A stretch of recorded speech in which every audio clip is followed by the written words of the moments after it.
Hey guys, what's up, Cardfight here, and today I'm here with a Murakumo deck profile. Now this deck profile is sponsored by a Patreon, so thank you Kin, I think his name is Kin, and he requested for this on the Patreon page. So if you guys have any requests and stuff, you can guys go over to my Patreon page and ask me to make something.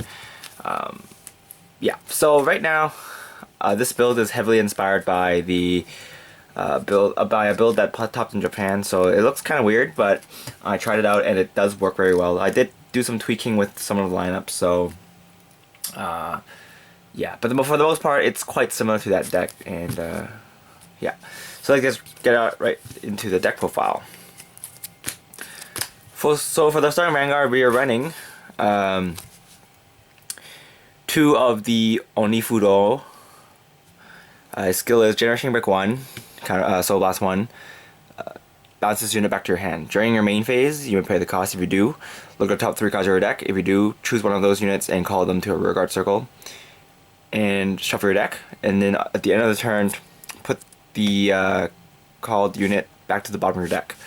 So this card is good because he can escape and give you a unit, and then give you a 10k shield in your hand. So there's that, and then you can also search for the top 3 cards of your deck, which lets you, call some units that you don't, have in your hand, which is kind of useful sometimes, because this deck is very good at preserving hand, since a lot of the cards that you call can clone themselves, and when they clone themselves, they escape at the end of the turn, so you can prevent from getting retired and stuff. But of course, that is a bit risky because of the Shadow Paladins running around, and we have other ways to fix that, so I'll show you guys in a bit.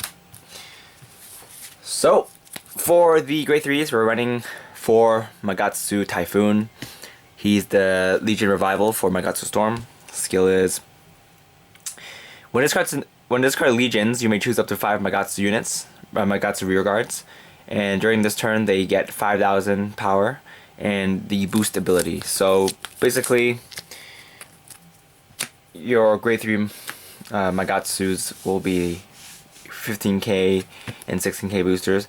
I don't run the ride chain because ride chains are kind of inconsistent, and that's pretty much the main reason. And then, in my opinion, you don't really need the ride chain. You just mainly want to run these for the Legion capabilities.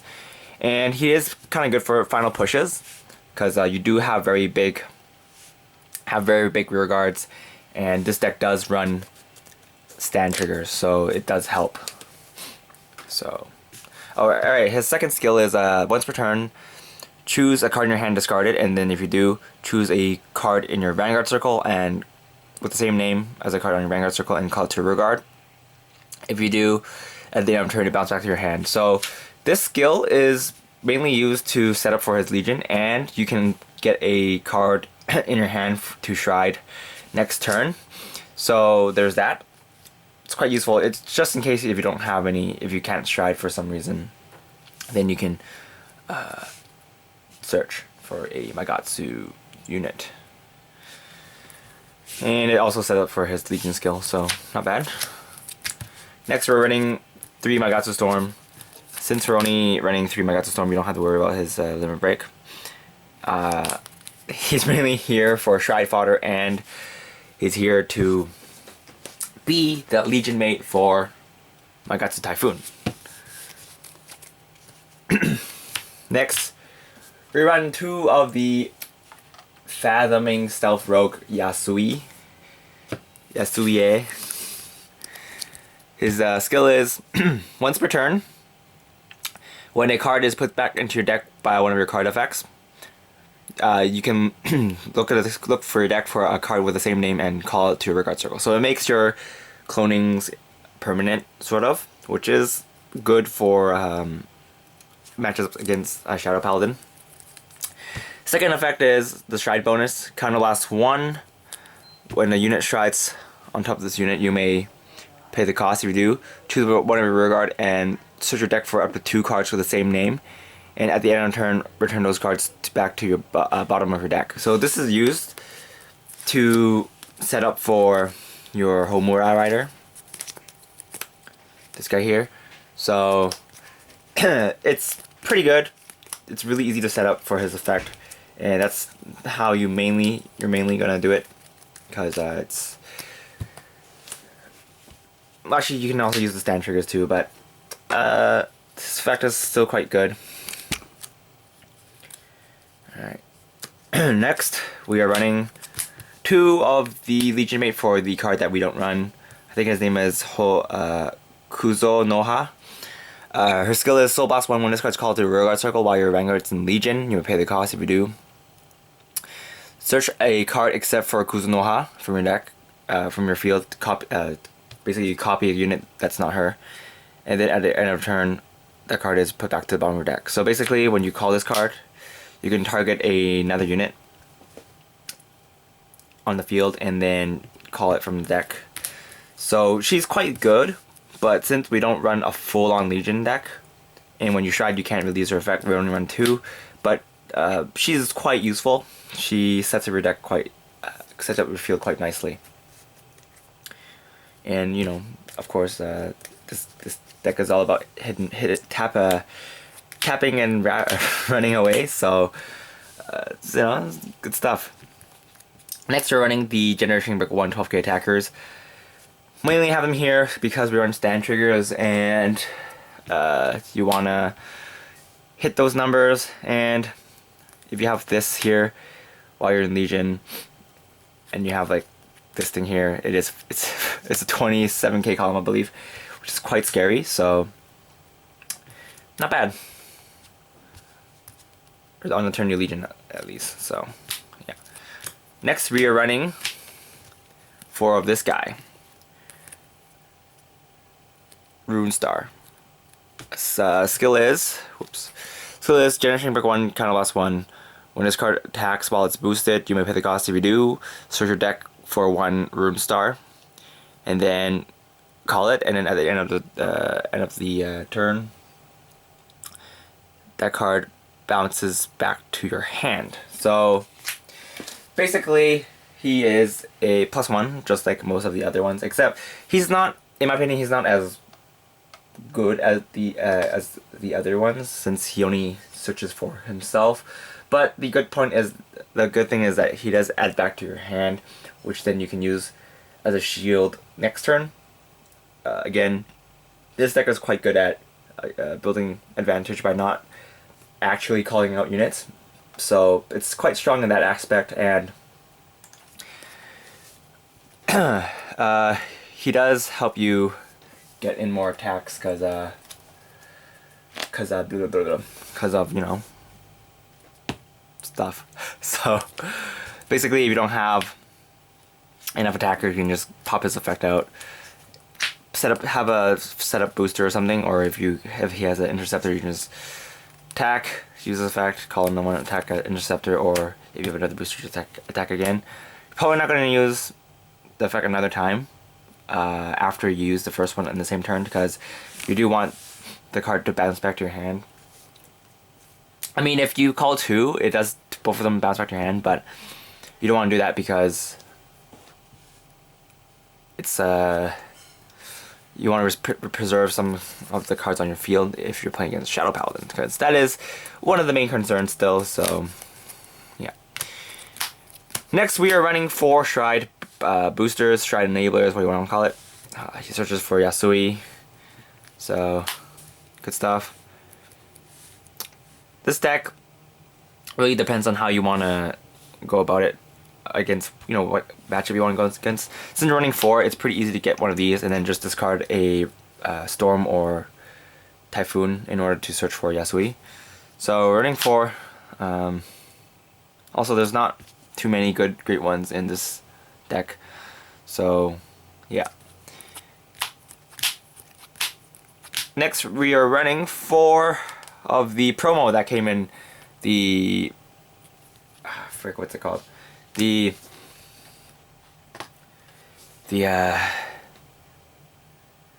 BTO 3, GBTO 3. So his skill is counter loss 1. When this card's called to the Vanguard Circle, you may pay the cost. If you do, search for 2 more of the Kappa riders and things. and then at the end of turn, they bounce back to the bottom of your deck. So basically, if you call 1, you can counterblast 1 to have 2 more. This is extremely strong because basically you get 3 columns of nice numbers for the cost of playing 1 unit for that turn. And if you have him out, then you get to keep 1. So it's quite good, and definitely yeah. Also, again, this card also helps out for Homura Rider skill, because call 1, bounce the 3 of them back to your deck at the end of turn. I mean, when you attack with Homura Rider. So yeah, good stuff. And then we run of this as a tech. The one in Japan ran Oboro cart instead, but I find that build runs Oboro cart's one eats a little bit more counterblast, and I find him useful because you can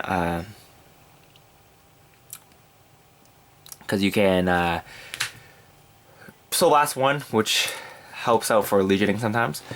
And in case you can't use Onifudo's skill, you can still use his skill to get rid of Soul. Running 1, if you can run 5 of the Kappa Riders, I would run 5, but since you can't, I'm just going to run 1 of this instead. You can try out the Oroburo cart, but in my opinion, I just like running better 7k boosters. So, yep. And for Perfect Guards, we are running 4 Perfect Guards. These will turn into Perfect Guard Gs when I go to Japan, but since I'm not going yet, I'm still going to just use 2 Perfect Guard Gs for now. But I would really highly recommend you running 4, because this deck does use a lot of counterblast, so you can use all the unflip you can get. So for the trigger lineup, we are running 8 crit, 4 stand, 4 heal. So the stand in this deck is an MVP, because skill is Generation Break 1, put this card back to the top of your deck. If you do, when this card is placed on a rearguard circle, you mythic cost, choose a rearguard that's not this card and clone it. So choose 2 more copies of that card and call them to your field. And then at the end of turn, put those cards back to your bottom deck. So the reason why this card is so good is because it doesn't cost counterblast. You do lose 10k shield, but in return you can combo off your Homura Rider skill. So basically, if you don't heal at all in this game, in one game, and you only use counterblast for Homura Rider and something else that clones, for example, either your Persona, your Stride Break or your Kappas, then you won't have enough counterblast to use it for 2 Homura Riders. But you can use 1 of those. For example, if you use 1 Kappa, that's 1 counterblast. Homura Rider, that's 2 counterblast, so that's 3 counterblast already. And if you combo it with 1 more of the stand trigger and then another Homura Rider, you can use it twice. So the stands are very important. Even if you're not going to run 4, I highly recommend you at least run 2, because it's a good card. So yeah. Next, we are running 4 Homura Riders. Skill is counterblast 2.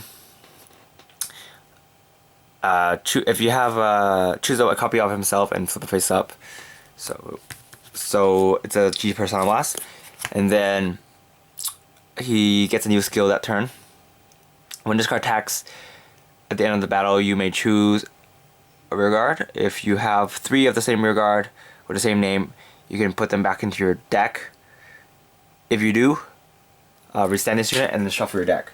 So basically, you in exchange for discarding hand, you don't discard, but instead you have to send it back to the bottom of your deck.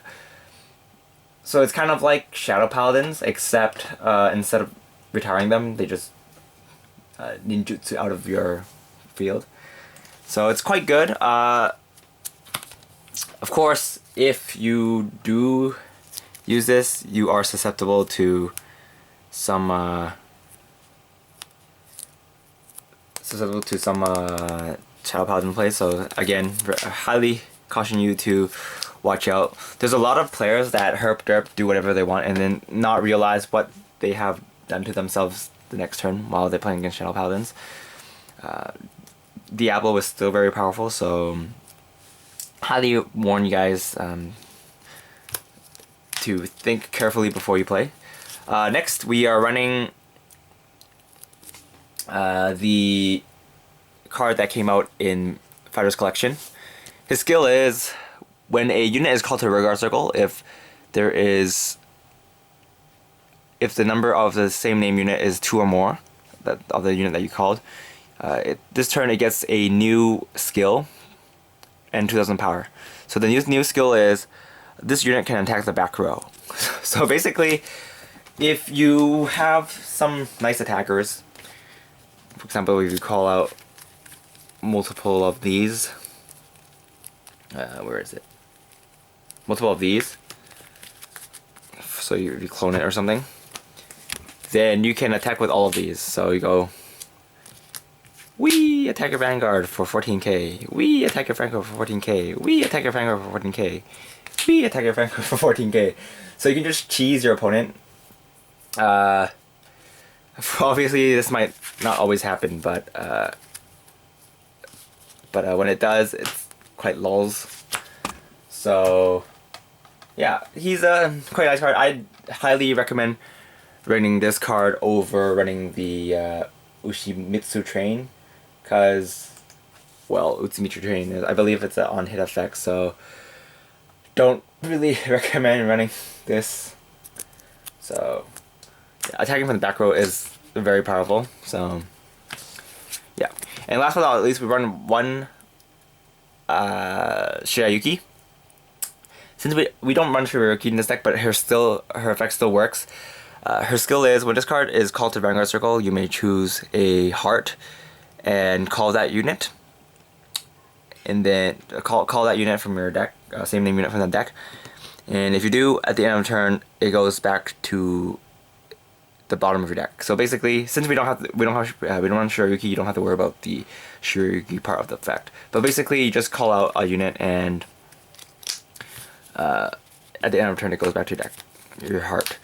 And why this is useful is because, for example, if you don't have multiples of whatever, this guy, then this card will be your better first stride, since you can get an extra attacker out, and at the end of the turn, it just runs away.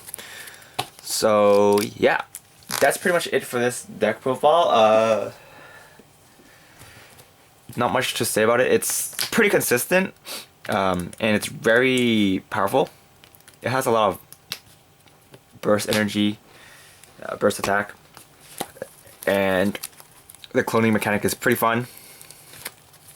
Also, the deck is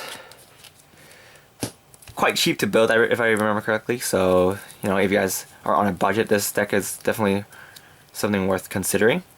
But I'm not sure how hard the Kappa Riders and Kuzunohas are to find, but I'm sure they're not too hard to find. So yeah, that's pretty much it for this deck profile. Thanks for watching, guys, and I'll see you guys later. Bye!